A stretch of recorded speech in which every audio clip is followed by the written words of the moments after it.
E aí, pessoal, tudo bem? Ontem à noite saiu a tão aguardada entrevista do Cabrini com o Cleusimar e o Ademar, mãe e irmão da Dídia Cardoso, a ex-sinhazinha do Boi Garantido, que foi encontrada morta em sua residência por suspeita de overdose de Keta. Como vocês puderam ver, a entrevista foi dividida para preencher dois conteúdos. Um para o programa Domingo Espetacular e o outro para o programa Câmera Record, ambos da TV Record. Sou Marcos Pessoa e nesse vídeo vou trazer para vocês como foram essas entrevistas e as respostas dos próprios entrevistados, até porque essa foi a primeira vez que eles se pronunciaram sobre o assunto.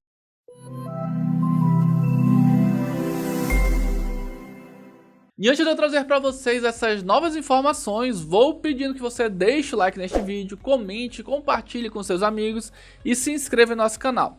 Aqui em nosso canal você encontrará diversos conteúdos informativos e com opinião também. Então se inscreva para ficar por dentro e ative a notificação para não perder nada. E se você já é inscrito em nosso canal, o nosso muito obrigado. Pois bem, como havíamos antecipado aqui no nosso canal, na semana passada aconteceu a entrevista do Roberto Cabrini com a Cleusimar Cardoso, mãe da Dídia Cardoso, e o Ademar Cardoso, irmão da Dídia Cardoso. A expectativa estava bem alta porque, afinal de contas, seria a primeira vez que uma equipe de televisão conseguia falar com eles. A entrevista teve uma boa duração, no Domingo Espetacular levou ali mais ou menos 25 minutos, e no Câmera Record teve ali mais uma hora também de entrevista, e trouxe vários fatos novos, principalmente por mostrar de forma inédita a residência deles.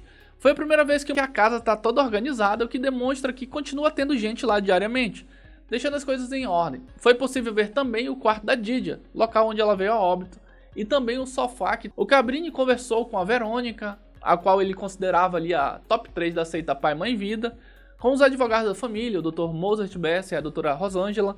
Também falou com o delegado Cícero Túlio e, obviamente, foi lá no Centro de Detenção Provisória falar com a Cleusimar e com o Ademar. Então, assim, a matéria foi bem ampla e acabou mostrando que os discursos deles estão bem alinhados.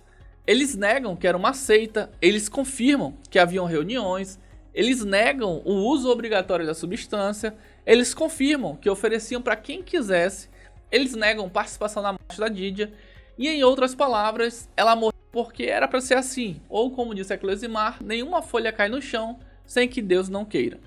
Aliás, apesar dessa frase ser muito usada no meio cristão, este ditado não está na Bíblia.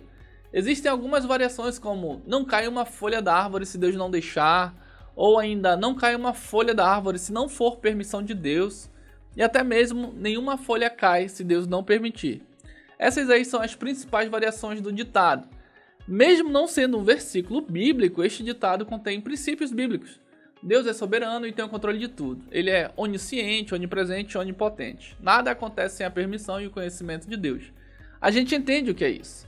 Mas já que abri essa curiosidade, vou continuar um pouco. E curiosamente, esse ditado se encontra literalmente num trecho do Alcorão. Ele faz parte da sexta surata, versículo 59. Surata é o nome dado aos capítulos do Alcorão. Lá está escrito assim, abre aspas.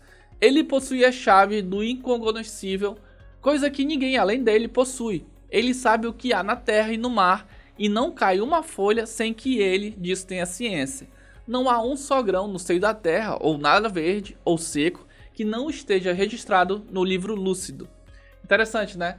E por que eu trouxe isso? Porque na entrevista a gente vê muito enfoque na seita religiosa Pai, Mãe, Vida, e inclusive as duas matérias, a maior parte era sobre o Cabrini querendo que eles confirmassem a existência e até mesmo de repente o convidassem. Sério. E como disse, tinha muito conteúdo sim. Vários depoimentos, mas aqui no nosso vídeo a gente vai se focar só nas entrevistas da Cleusimar e do Ademar. A matéria tem várias cenas, então tem horas que eles estão na casa, depois vão lá no hotel conversar com a Verônica, depois vão no presídio, aí voltam pra casa, enfim, não é uma matéria linear. Mas na contextualização toda dá pra gente entender ali a contextualização que é baseada no relato policial. Aliás, por falar em contextualização, a gente criou anteontem um novo canal só para True Crimes. Vai ser no formato de documentários, mas não lembrará o jeito que a gente conta aqui.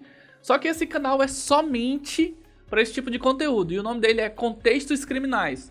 O link vai estar aparecendo aqui em cima para vocês se inscreverem. Lá a gente vai explorar os mistérios das maiores crimes e sempre trazendo o contexto.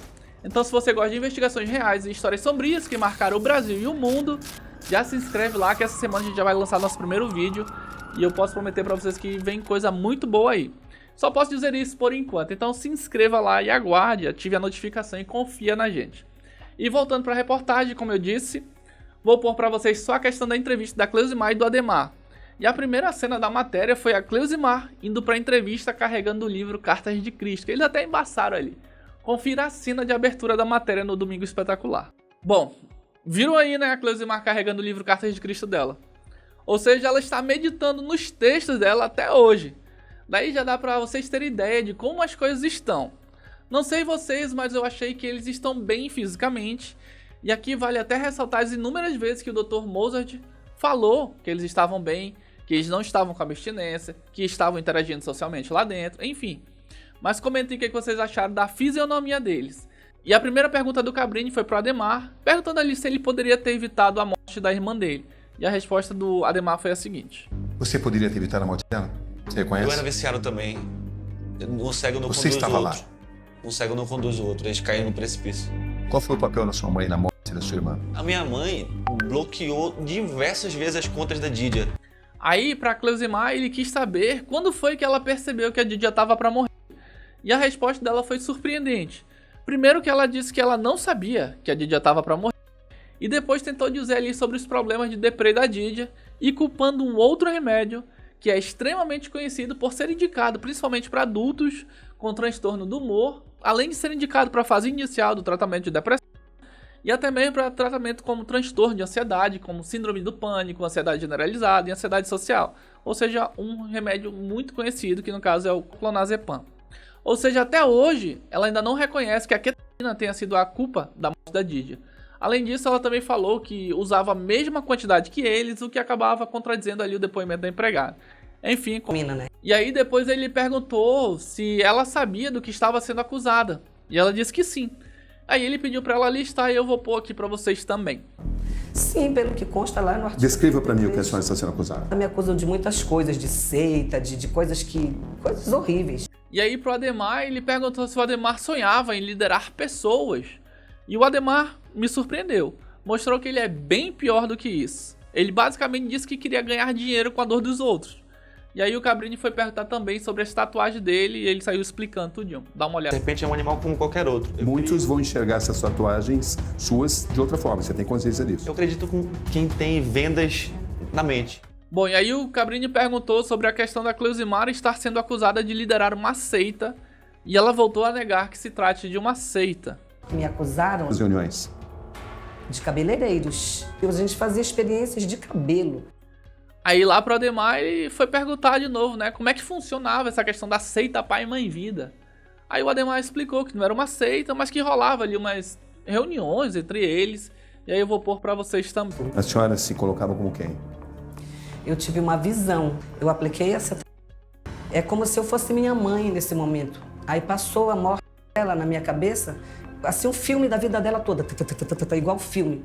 Aliás, creio que eu já tenha dito aqui pra vocês sobre o Pai e Mãe Vida ser uma oração dentro do livro Cartas de Cristo. Ou seja, a pergunta de repente poderia ser do tipo: o que levou-lhes a escolher essa oração como filosofia de vida? Ou aonde nessa oração diz que é necessário o uso de ketamina? Mas como dito, a entrevista foi baseada no inquérito policial de junho.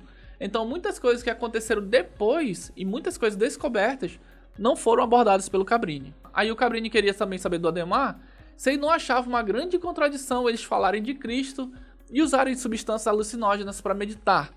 E o Ademar disse que não. Ele disse que a contradição era o excesso. Confira. Eu acredito que a contradição está no excesso. Quando gera um excesso, é prejudicial. E onde você sentiu que você cruzou a fronteira? Eu senti quando eu gastei excessivamente. Você admite que foi você quem trouxe a cetamina aqui para Manaus para o uso da sua mãe, da sua irmã e de outras pessoas? Não. Cada um comprava a sua própria cetamina. E aí o Cabrini perguntou para Cleusimar sobre ter que usar a queta para meditar. E ela voltou a dizer que ninguém era obrigado a nada, falou sobre a questão do livre-arbítrio e, como dito, os depoimentos deles estão bem alinhados. Ele insistiu na tese de seita e tentou ver se ela falava que ela era Maria, aquele lance da Santíssima Trindade. Lembrando que em momento nenhum ela falou sobre ser Maria. A primeira pessoa que disse sobre isso foi a Gabriele, a ex-mulher do Ademar. Ela, no depoimento dela, disse isso. E depois, em uma conversa do Bruno com a Cleusimar, ele fala sobre ela conduzi-los e que eles seriam uma trindade. A Cleusimar seria Maria, a Verônica seria o Espírito Santo e ele seria Jesus. E aí eu vou pôr para vocês esses trechos de uma conversa de WhatsApp, que não tem a data, do Bruno com a Cleusimar, que reforçou essa ideia. E aí, como vocês podem ver na tela, ali no início, ó, tem a Cleusimar falando, todos somos um. E ele fala, muito forte, ninguém pode duvidar. Pai, mãe, vida. Você é Maria, você nos conduz. Mas hoje somos uma trindade. Eu, você e Verônica. Cleo igual Maria, Bruno igual Jesus e Vera igual Espírito Santo. Aí o Cabrini queria que a Cleusimar dissesse isso. Que ela era líder de uma seita e que ela era Maria. Aonde, mano? Ela falou, foi isso aqui pra ele, ó. Por que a senhora tem tanta dificuldade em admitir que é líder de uma seita? Por que eu vou falar de seita? Isso não é seita. A senhora sabe que muitas pessoas ligadas à senhora foram presas. A senhora se considera responsável pela prisão dessas pessoas? Era uma escolha delas. Eu nunca forcei ninguém. Aí, bom, ele tocou em alguns pontos legais. Um ponto que eu achei bem interessante ele ter tocado foi a questão da acusação do Ademar sobre estupro. E o Ademar se defendeu. Eu, no vídeo que fiz sobre a ex do Ademar, tentei poupar o nome dela. Porque quando se trata de violência contra a mulher, é sempre bom preservar o nome da vítima. Mas como eles não ocultaram, então eu vou deixar o vídeo do jeito que foi ao ar ontem. O seu livre-arbítrio? Eu estava no momento que eu precisava daquela substância para aquele momento. Mas as coisas acontecem exatamente como elas têm que acontecer. Eu espero ter esclarecido para vocês um pouco de que rolou nessas duas entrevistas do Cabrini, nessa entrevista bombástica. Então é isso, eu quero que vocês comentem aqui bastante o que vocês acharam disso. Espero que esse vídeo tenha sido útil. Se foi útil e você gostou, deixa o like, comenta o que você achou disso tudo, se inscreva no nosso canal. E quando se inscrever, não esqueça de ativar a campanha, porque assim, quando a gente lançar o próximo vídeo, você será notificado. Valeu!